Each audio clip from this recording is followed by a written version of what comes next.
okay, I need to close this, but it says that the camera is rolling, so I guess I'd better get rolling too.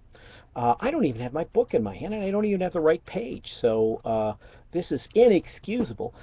What's happened here is that I've allowed the technology to become a Procrustean bed. Did you see the light bulb go off there? Because by this time you have already read the Theseus tutorial, seen the Theseus PowerPoint, you understand that reference. That's wonderful. I was about to begin the third episode of Antigone, and I think I'll find it here. Yes, there we go, page 364 in our Signet Classic edition. If you use another edition, that's fine. If you use another translation, that's fine. You might be hard pressed to find some of the things that I'm talking about, but I think it will all even out. The third episode introduces the character of Haman. Now, Haman is the son of Creon, but he's betrothed to Antigone. Okay, and so in Creon's mind, that taints Haman's argument, because he assumes that it's the equivalent of what the medieval Christian theologians called uxoriousness. Uxoriousness is the sin that only a husband can commit. It is the sin of, it's a form of idolatry, right? Because it's placing the desires of your wife before anything else. Uxoriousness is doing something that you know to be wrong in order to please your wife. Now, Haman is not married yet, but Creon sees that as the dilemma here. So it's more part of his misogyny, Creon's misogyny, perhaps, but also the generational issue. Haman is my son, and authority goes downward from father to son, and never the opposite direction. So, what is brilliant about this scene is the way that Sophocles constructs an absolutely diplomatic, dutiful, obedient speech on the part of Haman. Nevertheless, showing that kind of love that we see in Shakespeare's King Lear, that love which constitutes doing what is best for the beloved, even if the beloved is angry at you for that, and punishes you because of that. So it's the opposite of that uxoriousness. And Haman does this very heroic thing of risking his father's wrath in order to tell him that people are grumbling about him, and as your loving son, I can't stand to hear that, and that maybe, just maybe, there might be other ideas that are they're just as good but different from yours. Okay, does that sound familiar? This is an exact replica of what has happened in the prologue. So, in fact, I think my reading, at any rate, of this play is that we have two boneheads here, both of whom, Antigone and Creon, both of whom thinks that only their point of view can be right. There is no possibility of anything else being right.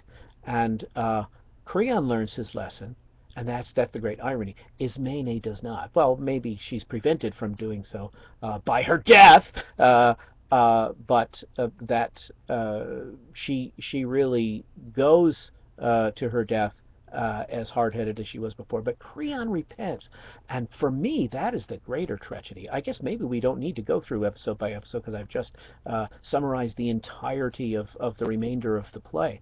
The tragedy for me is that Creon does repent. He says, I've been a fool. I've got to stop this. But it's too late to stop it. Now, the modern mind that doesn't tend to like these more traditional ways of thinking tends to say that that this is unpalatable. That this is I don't like Greek mythology because everything is inevitable. The inevitability of fate. We don't believe in fate. We're Christians. We believe in uh, free will, and there's no free will in Greek tragedy. Well, yes, there is. Yes, there is. But there are also consequences to your actions, and very often you can have this kind of tragedy without even being a theist, without even having this a metaphysic of fate, but simply knowing what happens when events are put into place. It's the inevitability of that machinery of events, the machinery of causality, which can be totally godless. So I think it's that, and that's the kind of thing about Sophocles' plots that Aristotle really admired. Aristotle, writing 100 years later, uh, thought that that's what made Sophocles' plays. He was specifically talking about Oedipus Tyrannus, uh, but that is the triumph of these plays, is that one scene um, presupposes the next. Okay, uh, so let's summarize that with listen to the love in this speech of Haman's. Father, I am your loving son, and you the wise preceptor of my ways, whom I must follow. No marriage I could make would ever match the good of your abiding counsel. That's his starting position. Okay, does that sound like a rebellious young son? No, he doesn't. It doesn't. But nevertheless, Creon replies, "Oh, Haman, don't lose your balance for a woman's sake." Um, Haman does report, however, that other people are criticizing. Other men can reason rightly too, he says. As your son, you see, I find myself marking every word and act and comment of a crowd to gauge the temper of a simple citizen who dares not risk your scowl to speak his mind, but I from the shadows hear them. Okay.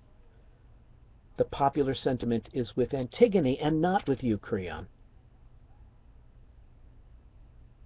This is where Creon says, am I to be tutored by my own son?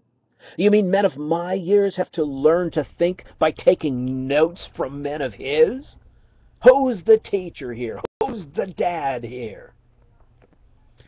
So it simply devolves into an argument, and that begins the third choral ode, which is an apostrophe to love. The chorus comes out and sings on the value of love, um, and that, of course, is the transition to the fourth episode. So let's pick it up in our presentation on the fourth episode. Bless you. I'll see you in episode 4.